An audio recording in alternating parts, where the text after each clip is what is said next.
This is a story about a guy named Guybrush Threepwood. It involves voodoo, ghosts, and most importantly, pirates. Enjoy.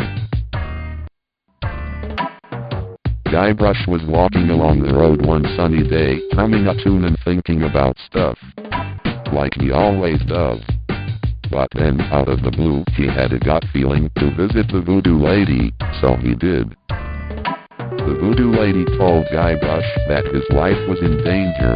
Apparently, LeChuck had secret plans to sick 1,000 rabid monkeys on Guybrush. "That's not very nice," said Guybrush stupidly, but before he could talk anymore, he heard the squeaking of 1,000 rabid monkeys coming around the mountain.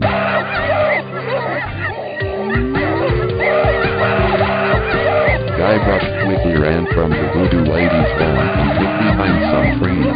He watched in horror as the monkeys tore the voodoo lady's home apart, flinging potions and their own excrement everywhere, and I mean everywhere.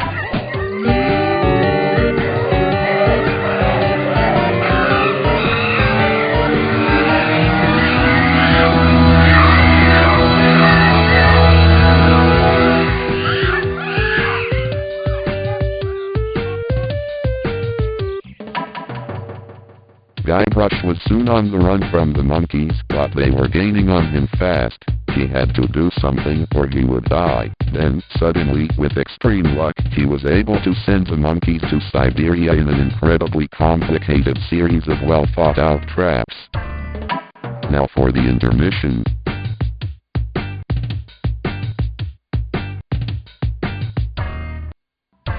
Yeah, well, it seemed like Guybrush was free from the wrath of the monkeys.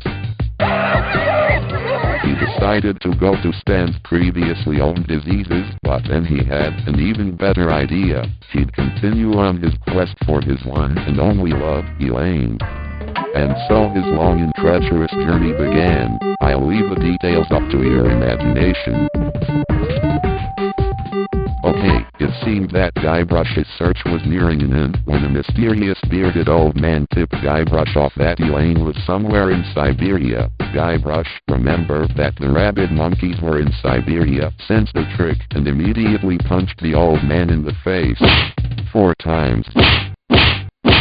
"Oh, please stop," said the old man, but Guybrush just kept on punching and punching and punching. Finally the old man collapsed and Guybrush walked away with a smirk. Of course, Guybrush is pretty stupid. He went to Siberia anyway. When he arrived, he was greeted by 1,000 rabid monkeys and viciously ripped apart. The end.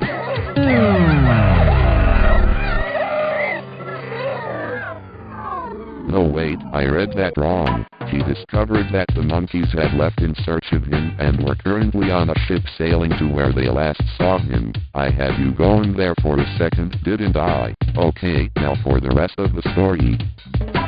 During his stay in Siberia, Guybrush was repeatedly attacked by various assassins from LeChuck. Soon he was able to track them down and find LeChuck's evil fortress of evilness. He defeated LeChuck, yada yada, found Elaine, blah, and lived happily ever after. You can tell I'm rushing this, but I'm getting sick of all this. I'm sure you are too. Hey, this reminds me of the time my old English teacher caught me chewing bubblegum in the bathtub. I told him, "Mr. Butnick, I'm not gonna take it anymore." Then he pulled out the cane and gave me a whooping I'll never forget, and that's when I realized that